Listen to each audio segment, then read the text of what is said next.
دعا جو ہے 3 معنوں کے اندر استعمال ہوئی ہے.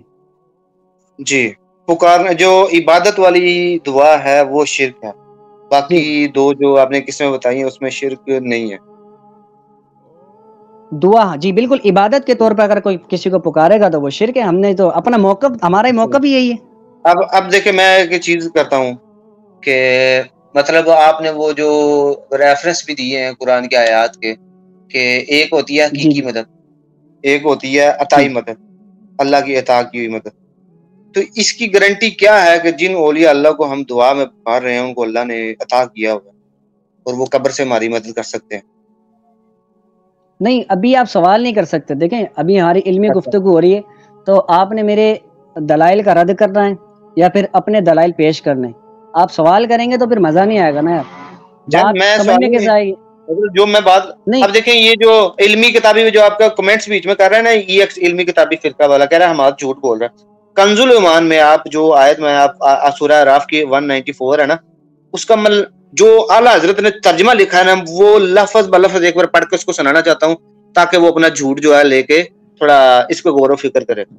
انہوں نے کیا ہے، بے شک وہ جن کو تم اللہ کے سوا پوجتے ہو تمہاری طرح کے بندے ہیں تو انہیں پکارو پھر وہ تمہیں جواب دیں اگر تم سچے ہو. مطلب وہ کہہ رہے ہیں کہ جن کو تم بندے ہو، وہ بندے جن کو تم پوچھتے ہو ان کو چاہیے کہ وہ تمہیں جواب بھی دیں اگر تم سچے ہو. تو یہ اعلیٰ حضرت کا کنز الایمان کا لفظ بالکل جو انہوں نے لکھا میں نے پڑھا، میں نے خود سے کچھ نہیں کہا، میں نے کوئی نہیں بولا، انہوں نے بندوں کا ترجمہ کیا. آپ ان کو آپ قرآن بھائی جا کے کھول کے پڑھ لیں، ای ایکس کتابی فرقہ بھائی. نہیں اس سے دلیل کیا دے رہے ہیں آپ صاحب؟ میرے تو دلیل سمجھ میں نہیں آ رہی. ہمارا تو موقف ابھی بھی وہی اپنی جگہ پر برقرار ہے نا. یہ دلیل یہی ہے نا کہ اعلیٰ حضرت بھی کہہ رہے ہیں کہ اگر تم سچے ہو، مطلب اگر آپ کی یہ سارے دلائل سچے ہیں تو قبر سے ان کو جواب دینا چاہیے آپ کو، ان بندوں کو جن کو آپ پکارتے ہو. بس اب وہی بات آپ نے کر دی نا، یہاں نہ پوجا جا رہا ہے. میری بات سنیں، میں ایک بات بتاتا ہوں، ایک چیز صرف میں ادھر ہی کلیئر کر دیتا ہوں. دیکھیں اگر آپ کا یہ موقف جتنے بھی آپ نے دلائل دیے ٹھیک ہوتے ہیں نا تو اس کے اوپر اجماع امت ہوتا ہے. اجماع امت بہت بڑی دلیل ہے. اب آپ کے یہ جو عقیدہ ہے کہ ہم جن کو پکارتے ہیں وہ ان کو اللہ نے عطا کیا ہوا ہے، آپ نے ساری دلیلیں اسی پہ دی ہیں، قرآن کی آیات بھی اسی پہ پیش کی ہیں کہ ان کو اللہ نے مدد جو ہے نا عطا کر دی ہے اور اللہ کی عطا سے ہی وہ ہمیں دیتے ہیں، یہ کہہ رہے ہیں نا آپ. تو یہ وہ عقیدہ ہے جس کے اوپر نہ تو اہل حدیث آپ لوگوں کے ساتھ اکتفا کرتے ہیں نہ دیوبند، موسٹلی بہت زیادہ جو ہیں وہ آپ کے ساتھ، اور ایون کہ شیعہ کے بھی 2 علماء جن کے لاکھوں ماننے والے ہیں ان کا بھی حوالہ دیتے ہیں، سید جواد نقوی صاحب اور سید حیدر نقوی صاحب.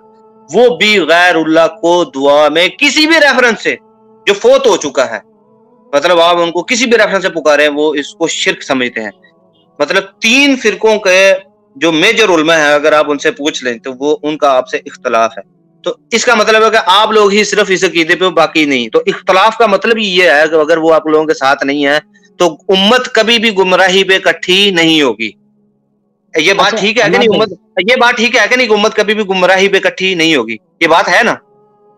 بالکل بالکل. اب میں آپ کو ایک بات بتاتا ہوں. میں ایک بات مثال کے طور پہ میں آپ کو دلیل دے دیتا ہوں چند کہ دیوبندی بھی غیر اللہ سے مدد مانگتے ہیں، ان کی کتابوں سے یہ بات ثابت ہے. آپ کے تو پھر وہ ختم ہو گیا نا. آپ جو کہہ رہے ہیں کہ وہ 3 جو جمع ہوئے ہیں، 3 میں سے شیعہ خود غیر اللہ سے مدد کے قائل، دیوبندی خود. ان کی کتابوں کا میرا ویڈیو دیکھنے کتابوں میں تو وہ آپ لوگوں سے بھی آگے چلے گئے وہ.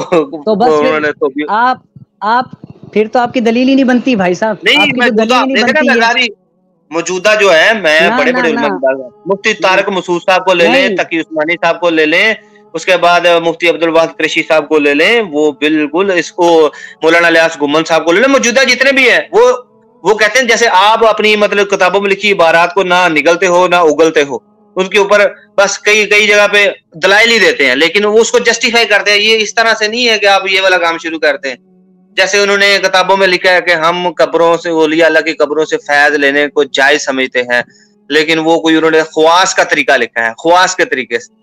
تو جو جب وہ میں اس پہ بھی آپ کو پھکی دے دیتا ہوں. پھکی سے مراد کہ آپ کو ایک بات یعنی کہ بات بتا دیتا ہوں. میرا پیٹ خراب پاکستان آ گئے. انشاءاللہ یار یہ اگر آپ برا نہ منائے تو خیر ہے، ہم دونوں ڈسکشن کر رہے ہیں، لیکن ایک بھائی ہمارے ہیں بڑے موجود، وہ بار بار کہہ رہے ہیں کہ مجھے لائیو آنا ہے. انشاءاللہ عز و جل میں ان کو اسی پلیٹ فارم سے اگلے اتوار کی دعوت دے دیتا ہوں، ایک ہی موضوع رکھ لیں گے ان سے. نوید بھائی یہ موضوع ابھی یہ مجھے نہیں لگتا کہ آج ہمارا مسئلہ آج تو ہم جو ہے مطلب قرآن و حدیث کے آپ دلائل جتنے بھی دیے ہیں میں ان سے جو ہے نا، میں ٹھیک ہے آپ قرآن کی آیات بتا رہے ہیں، لیکن کہیں سے بھی ابھی تک یہ مسئلہ ہمارا حل ہوتا نہیں دکھ رہا کہ جو بندہ فوت ہو جاتا ہے، جس کو ہم خود غسل دیتے ہیں، جس کو ہم خود کندھوں پہ اٹھا کے قبر میں لے جا کے مٹی میں کے اندر دفن کر دیتے ہیں، اس کو اللہ نے طاقتیں دیتی، وہ فوت ہونے کے بعد آپ کی دعاؤں کو سنے گا. ایون کہ قرآن میں تو یہ سیدھا سیدھا لکھا ہے کہ آپ صلی اللہ علیہ وسلم چاہ کر بھی مردوں کو نہیں سنا سکتے. یہ بات لکھی ہے قرآن میں. او بھائی یہ ایک الگ موضوع ہے نا، انک لا تسمیع الموتى، یا مجھے پتہ ہے آپ صلی اللہ علیہ وسلم چاہ کر بھی مردوں کو نہیں سنا سکتے. میں بتاؤں نا، محمد صلی اللہ علیہ وسلم مردوں کو نہیں سنا سکتے تو ہم کیسے دعائیں کر کے ان کو سنا لیں گے، یہ جو وہ ہمارے فوت ہوئے ہیں. میری جان اس پر بھی اختلافات ہیں، کئی حدیثیں ملتی ہیں جس میں یہ الگ ٹاپک ہے نا. میں بہت رسپیکٹ سے، میں ایک بڑے پیار سے، صرف ایک محبت والے انداز سے میں آپ سے ایک ریکویسٹ کرنے لگا ہوں کہ ہمارا تو غیر اللہ کو پکارنے پہ ہی ہے نا. میں تو غیر اللہ کو مطلب جو اللہ سے ہٹ کے فوت ہو گئے ہیں ان کو دعا میں پکارنے کو شرک سمجھتا ہوں. میرا تو شروع سے ہی آپ کے ساتھ یہی، میری آڈیوز میں بھی یہی ہے کہ جو فوت ہو گئے ان کو پکارنا ہم شرک سمجھتے ہیں. اسی پہ میں کہہ رہا ہوں کیوں، کیونکہ وہ تو سنتے ہی نہیں ہے. کیونکہ جب محمد صلی اللہ علیہ وسلم چاہ کر بھی مردوں کو نہیں سنا سکتے تو ہم اگلے دوسرے تیسرے کی تو کوئی اوقات ہی نہیں بچتی آپ صلی اللہ علیہ وسلم کے مقابلے میں. ایون کہ آپ صلی اللہ علیہ وسلم کے بارے میں یہ بھی قرآن میں آیا ہے کہ میں وہ آیت ابھی سرچ کر لیتا ہوں کہ آپ صلی اللہ علیہ وسلم جو ہے مطلب جو بہرا ہے اس کو بھی نہیں سنا سکتے، اور جو پیٹ پھیڑ کے آپ کی طرف جا رہا ہے آپ اس کو بھی نہیں سنا سکتے. نہیں، اس میں اور بھی حدیث ہیں، جیسے مردہ میں یہ قرآن کی بات کر رہا ہوں بھائی صاحب. قرآن میں جہاں جہاں ارشاد ہوا ہے نا اس پر تفسیر حدیثیں موجود ہیں، تفسیری حدیثیں موجود ہیں. جہاں یہ ارشاد ہوا ہے نا کہ مردے نہیں سن سکتے، وہاں تفسیری حدیثیں ہمیں مل جاتی ہیں کہ ان سے مراد کفار تھے کہ چلتے پھرتے تو تھے لیکن پھر بھی اللہ نے انہیں چلتا پھرتا، یعنی زندہ تو تھے لیکن پھر بھی انہیں مردہ تسلیم کیا. یہ قرآن میں کئی مقامات پر ہے، لیکن اس کے برعکس صحابہ کرام علیہم رضوان کا عقیدہ تھا. یہاں تک کہ ہم عائشہ صدیقہ رضی اللہ تعالیٰ عنہ حضور کی بارگاہ میں جاتی ہے قبرستان کے مقام پر، حضور سے عرض کرتی ہے یا رسول اللہ میں ان قبر والوں کو کس طرح مخاطب کروں. مخاطب تو وہی ہوتا ہے جو سن رہا ہوتا ہے، ٹھیک ہے، مخاطب وہی ہوتا ہے جو سن رہا ہوتا ہے. حضور نے پھر طریقہ بتایا کہ تم اس الفاظ سے ان قبر والوں کو مخاطب کرو. تو بہرحال کتنے معاملات ایسے ہوئے ہیں جو امت میں اختلاف بنا ہوا ہے. اما عائشہ جب مولا علی کے ساتھ جنگ کے لیے نکلی تو جب مردوں سے وہ مخاطب ہو سکتی ہیں، آپ صلی اللہ علیہ وسلم نے بتایا نا ان کو آپ کے مطابق، تو آپ صلی اللہ علیہ وسلم سے کیوں نہیں پوچھا کہ میں علی کے ساتھ جنگ کرنے کے لیے جا رہی ہوں؟ تو جب وہ سن سکتے ہیں تو محمد صلی اللہ علیہ وسلم تو پہلا حق رکھتے ہیں کہ جب جہاں پہ اما عائشہ اسی حجرے میں تھی نا جہاں پہ رسول اللہ صلی اللہ علیہ وسلم دفن ہے، اسی حجرے میں ہے نا، کیوں نہیں پوچھا تھا اب انہوں نے؟ تو اس کا مطلب ہے کہ ایسا یہ جو اما عائشہ صدیقہ سے قبر رسول پر جا کر حضور کو خطاب کرنا ثابت ہے پیارے بھائی، اور صحیح سند کے ساتھ ثابت ہے. لیکن ہمارا میری بات سن، ایک منٹ مسئلہ پتہ ہے کیا ہے؟ ہمارا بھی گفتگو پہلے ہوتی نا تو ہم اپنی بات کو زیادہ رکھ پاتے. ابھی یقین کریں میری کئی قرآن کی آیات ہیں جس پر میں مزید دلائل دے سکتا ہوں اس حوالے سے، لیکن میں اسٹیپ بائی اسٹیپ آپ کو لانا چاہ رہا ہوں. ٹھیک ہے، آپ دلائل سے نا ایک نہیں حل کر پا رہے، میرا ایک مسئلہ نہیں حل ہو رہا. ٹھیک ہے آپ جو بھی کہہ رہے ٹھیک ہے، لیکن مسئلہ یہ ہے کہ جو فوت ہو جاتا ہے اس کو ہم جو پکارتے ہیں وہ ہماری دعا بھی سنتا ہے. تو قرآن تو کہتا ہے کہ اگر وہ تمہاری دعا سنتا تو اگر تم سچے ہو اس عقیدے میں تو اسے چاہیے کہ وہ تمہیں جواب دے.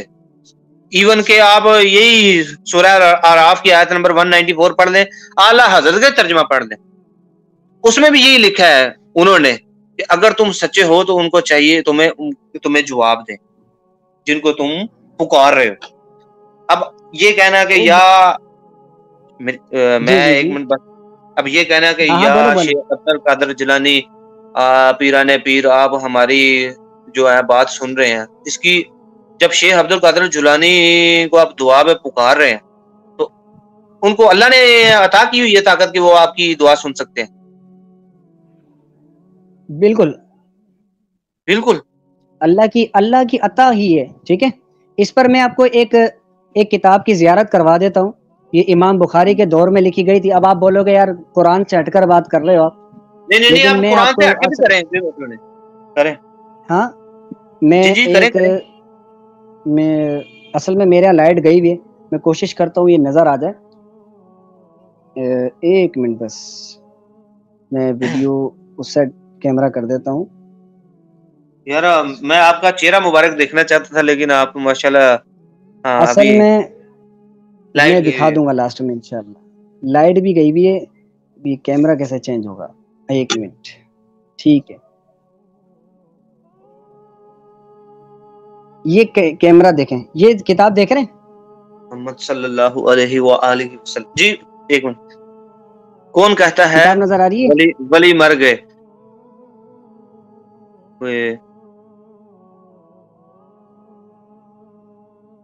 لگتا ہے انٹرنیٹ ایشو آ گیا. چیٹ والے کیا کر رہے ہیں؟ نوید بھائی یہ جو ہے نا یہ ایک علمی کتابی جس نے نام لکھا جی یہ بندہ جی اچھا اماچی مذہب یہ کتاب نظر آ رہی کتاب. کون کہتا ہے کہ ولی مر گئے. جی تالیف کی ہے کنہوں نے؟ ٹھیک ہے, یہ ہے من عاشا بعد الموت, عربی کی کتاب ہے یہ. ٹھیک ہے جی من عاشا بعد الموت. کون کہتا ہے ولی مر گئے. یہ بہت مشہور محدث ہے. مفتی فیاض احمد. میں پورا تعارف نہیں میں آپ کو پورا تعارف کروا رہا ہوں. یہ ہماری آخری گفتگو ہے انشاءاللہ. آنے والے اس میں پھر ہم مزید اس کو جو ہمارا ڈسکشن آگے کریں گے. ٹھیک ہے. اچھا یہ میں ایک بات بتا رہا ہوں, آج ہم صرف چھوٹا سا مقدمہ رکھ کے جا رہے ہیں. اگلے جب آئیں گے نا سیشن میں تو یہ میں دوبارہ سنوں گا سیشن, اور اس میں جو چیزیں آپ نے رکھی ہیں انشاءاللہ اس کے جواب بھی دوں گا. ٹھیک ہے. اچھا یہ ہے بڑے بہت مشہور محدث ہیں, امام بخاری کے قریب کے دور کے ہیں. امام ابن ابی دنیا المتوفا 281 ہجری. ٹھیک ہے, یہ عربی کتاب تھی جس کا ترجمہ فیضی صاحب نے کیا, فیض احمد اویسی صاحب نے. یہ بہت مشہور محدث جی بہت مشہور محدث ہیں. انہوں نے ایک دلائل النبوہ نام سنا ہے کتاب کا؟ جی یہ وہ امام ہے جنہوں نے دلائل النبوہ لکھی. یہ ساری کتابیں ان کی موجود ہیں یہاں پہ نا. یہ دلائل النبوہ ہے, تاریخ الخلفاء بھی انہی کی لکھی ہوئی ہے. تو بہت مشہور اور جی بہت مشہور یہ مؤخر ہیں, محدث ہیں. انہوں نے اپنے دور کی وہ روایات نقل کی ہیں کہ جن میں مردوں کا دوبارہ زندہ ہونا. ٹھیک ہے, کہ مردہ انتقال تو کر گیا تھا لیکن دوبارہ زندہ ہو گیا. اس پر میں ایک روایت پیش کر رہا ہوں, اس کے بعد انشاءاللہ لائیو اسٹریمنگ کو اختتام کرتے ہیں. یہ دیکھیں میں پڑھ لیتا ہوں. حضرت انس بن مالک رضی اللہ تعالیٰ عنہ فرماتے ہیں کہ میں ایک نوجوان انصاری کی عیادت کے لیے گیا. میں نے بہت جلد تر مرنے والا کسی کو نہیں دیکھا. ہم نے اس کی آنکھیں بند کی اور اس پر کپڑا ڈال دیا. ٹھیک ہے, یعنی کہ وہ انتقال کر گیا تھا. ہم میں سے کسی نے اس کی ماں سے کہا بی بی صبر کیجئے, صبر کا بڑا اجر ہے. اس نے کہا کہ میرا بیٹا مر گیا. اس نے کہا تم ٹھیک کہتے ہو.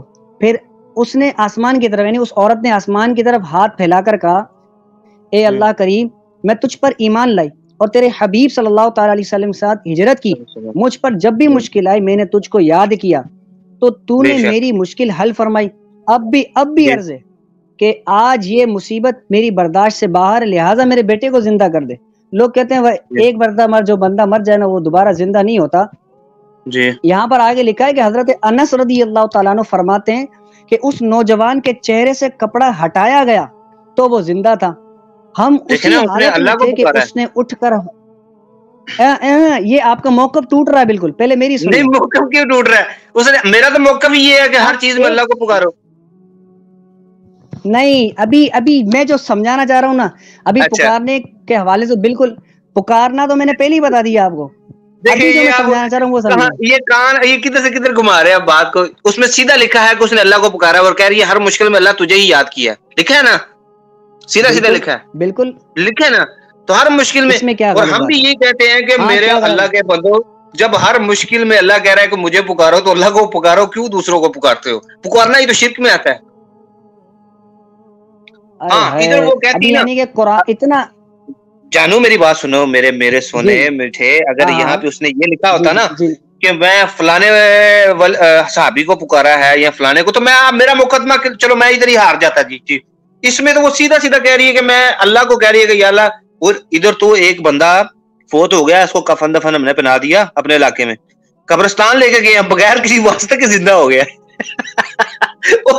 وہ اٹھ کے بیٹھ کے اس کی کوئی دھڑکن بھی بند ہو گئی دل کی، لیکن وہ پھر زندہ ہو گیا. تو اس میں تو کسی پیر نے بھی نہیں کہا کہ اس کو یہ فلانے پیر نے اس کو زندہ کر دیا، وہ خود ہی اٹھ بیٹھا. وہ ہے بھی وہابی سی، وہ وہابی زندہ ہو گیا.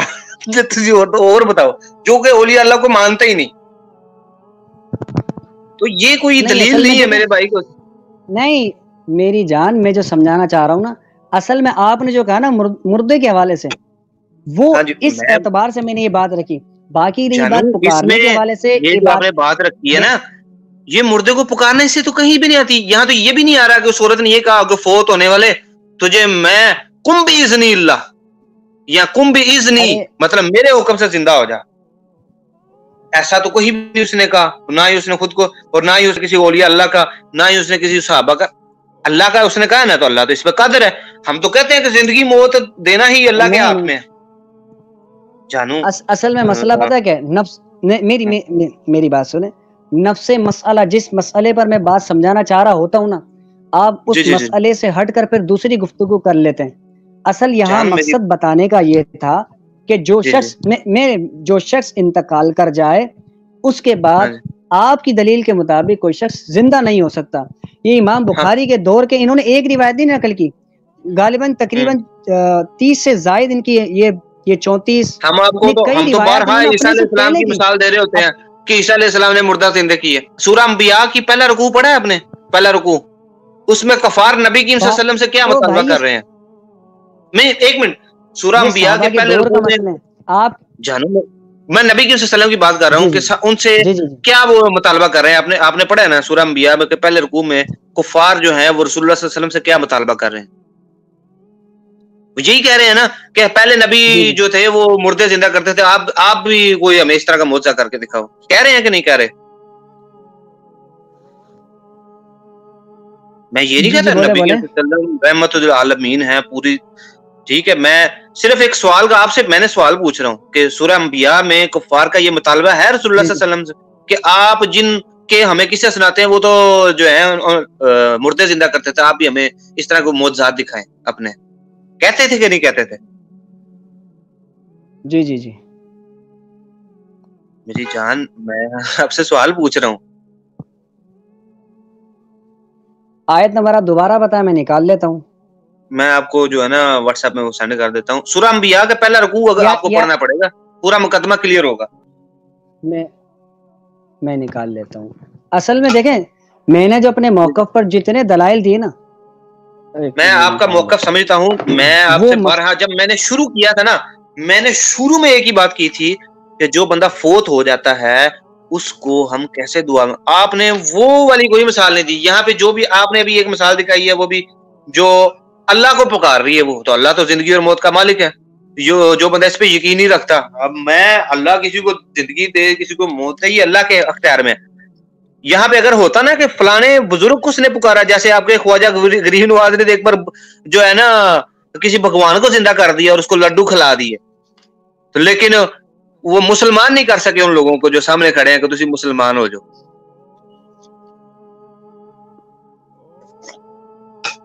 نہیں، اصل میں دیکھیں بات آپ نا کبھی کہاں چلے جاتے ہیں، کبھی کہاں چلے جاتے ہیں. میں تو مثالیں دے رہا ہوں آپ کو.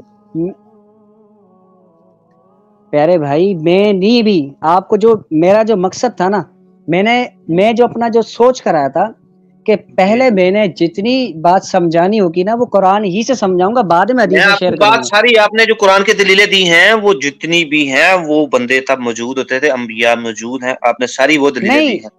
میرا تو مقدمہ یہ ہے کہ دعا میں کیسے پکار سکتے ہیں ان کو، دعا میں کیسے پکار، جب کہ رسول اللہ صلی اللہ علیہ وسلم کہہ رہے ہیں دعا عبادت ہے.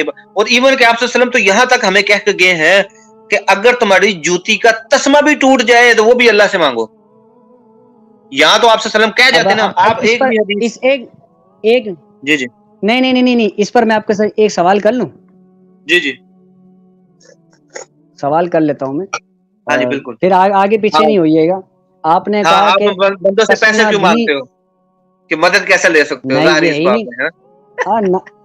نہ اما چیما صاحب یہ سوال نہیں ہے. میں آگے پیچھے نہیں ہوتا. پوچھے سوال یہ ہے سوال یہ کہ آپ نے کہا کہ تسمہ اگر ٹوٹ جائے تب بھی رب تعالیٰ سے مانگو, یہی ہے بالکل. تو یہ یہاں پر مطلقاً جو مدد ہے نا وہ حقیقی رب تعالیٰ ہی ہے. اگر ہم اس کو لیں کہ مدد مانگنی ہی رب تعالیٰ سے ہے تو خود صحابہ کرام کو جتنی بھی مشکلات پیش آتی تھی صحابہ کرام رسول اللہ کی بارگاہ میں جاتے تھے. سیدھا جانا ہونا قرآن پاک میں سیدھا لکھا الحمدللہ رب العالمین. تمام تعریفیں اللہ کے لیے ہیں. لیکن کئی بار بندہ اچھا کام کرتا ہے, مطلب کسی نے کوئی اچھی چیز بنائی ہے, کرسی بنا دی کسی نے, اس کی تعریف کر رہے ہوتے یار بڑا اچھا کا چیئر بنا دیا. تو یہ آپ وہ مثال دینے لگے. جی جی عماد صاحب پھر موضوع تبدیل کر دیا. میری بات پوری ہونے دیں. کریں میں چائے پیتا ہوں, سن رہا ہوں آپ کو. آپ چائے پی لیں. دیکھیں مسئلہ یہ ہے کہ حقیقی مددگار رب تعالیٰ, میں نے یہ شروع میں ہی کہہ دیا تھا. آپ نے جو کہا نا تسمہ بھی مانگو تو رب تعالیٰ سے مانگو, یہاں پر مستقل طور پر کسی بھی اعتبار سے کسی سے بھی مدد پھر جائز نہیں ہوگی. ٹھیک ہے. اب میری بات سنیں, رسول اللہ صلی اللہ علیہ وسلم کی جب وفات ہوئی ہے تو آپ صلی اللہ علیہ وسلم زیرہ گروی رکھی تھی جو دیا کے پاس. میری بات سنیں, میری پوری ہونے دے بات. جی رسول اللہ صلی اللہ علیہ وسلم کے حوالے سے آتا ہے کہ صحابہ کرام علیہم رضوان رسول اللہ سے بارش طلب کرنے جاتے تھے. ٹھیک ہے. حضور خطبہ فرما رہے تھے یا رسول اللہ بارش نہیں ہو رہی, بارش دینے والی رب تعالیٰ کی ذات ہے. حضور اس وقت بھی یہ فرما دیتے حقیقی مددگار اللہ ہے, تسمہ بھی مانگنا ہے تو اللہ ہی سے مانگنا ہے. آج رسول اللہ ہمارے بیچ موجود ہو تو ہم یقین کریں محمد صلی اللہ علیہ وآلہ وسلم آج میں ان کے قدموں میں جا کے گرو یہی کہوں گے یا رسول اللہ آپ ہی ہیں, آپ کروا کر دیں کام یہ والا. لیکن رسول اللہ صلی اللہ علیہ وسلم دیکھیں نا حضرت عمر فاروق کا فتویٰ موجود ہے صحیح بخاری میں کہ غائب کی خبروں کا سلسلہ ختم ہوا, اب جو بھی فیصلہ ہوگا ظاہر پہ ہوگا. حالانکہ حضرت عمر وہ ہیں جن کے بارے میں آپ صلی اللہ علیہ وسلم نے فرمایا کہ پچھلی امتوں میں لوگوں کو الہام ہو جاتے تھے, تو میری امت میں حضرت عمر ہے. لیکن حضرت عمر کیا کہہ رہے ہیں کہ غائب کی خبروں کا سلسلہ ختم ہو گیا. تو انہوں نے کلیئر کر دیا کہ مجھے بھی غائب کی خبروں کا کوئی پتہ نہیں. اب وہ یا جاریت الصبر ایسے وہ ایک روایت آپ پیش کرتے ہیں, میں نے اس کی سند چیک کی ہے, وہ بالکل ضعیف ہے. ہاں کھینچ تان کے حسن درجے تک اب لیا ایک ہی واقعہ ان سے, یا ساریت الجبل والی جو روایت ہے اس کے آپ اگر دیں گے تو کھینچ تان کے حسن درجے تک آئے. لیکن اس کے اوپر حضرت عمر کا صحیح قول موجود ہے کہ غائب کی خبروں کا سلسلہ ختم ہوا. اور حضرت عمر کے دور میں قحط پڑ گیا, اتنا سخت قحط پڑا کہ لوگ کہتے تھے کہ اگر یہ قحط نہ گیا تو امیر المومنین جو ہے نا یہ نہیں بچیں گے. تو یہ حضرت عمر وہ ہیں جن کے موجودگی میں رسول اللہ صلی اللہ علیہ وسلم کی ہاتھ سے پانی کے چشمے طاری ہو گئے ہیں. تو حضرت عمر تو نہیں گئے آپ صلی اللہ علیہ وسلم کے پاس کہ یا رسول اللہ, تب بھی آپ نے ہاتھوں سے چشمے نکالے تھے, آج بھی نکال دے, بلکہ آپ ان کے چچا کو لے کے گئے ہیں اور ان سے دعا کروائی ہے.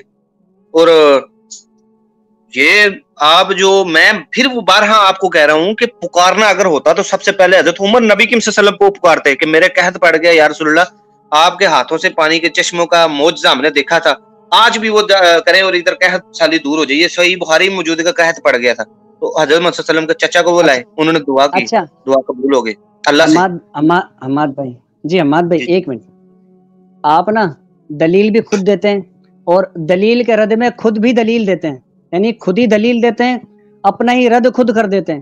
ایک طرف آپ فرما رہے ہیں کہ تسمہ بھی رب تعالیٰ سے مانگو, ٹھیک ہے, تو یہاں پر آپ مکمل طور پر مدد کا انکار ہی کر رہے ہیں, اور جب وہاں پر مدد کی باری آئی تو وہ حضرت ابن عباس کا وسیلہ دے کر رب تعالیٰ کی بارگاہ میں جا رہے ہیں. ٹھیک ہے, تو دعا کر رہے ہیں نا, وہ زندہ دونوں دعا کر رہے ہیں, اس دلیل کا رد ایک اچھا اللہ سے مانگ رہے ہیں نا, اللہ سے نہیں مانگ رہے, اللہ سے مانگ رہے ہیں نا, کسی غیر اللہ سے تو نہیں مانگ رہے.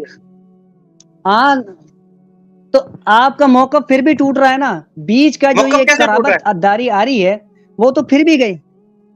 جانو میری بات سنیں, آپ دوبارہ سے نا میری بات سنیں, آپ اگلے سیشن میں نا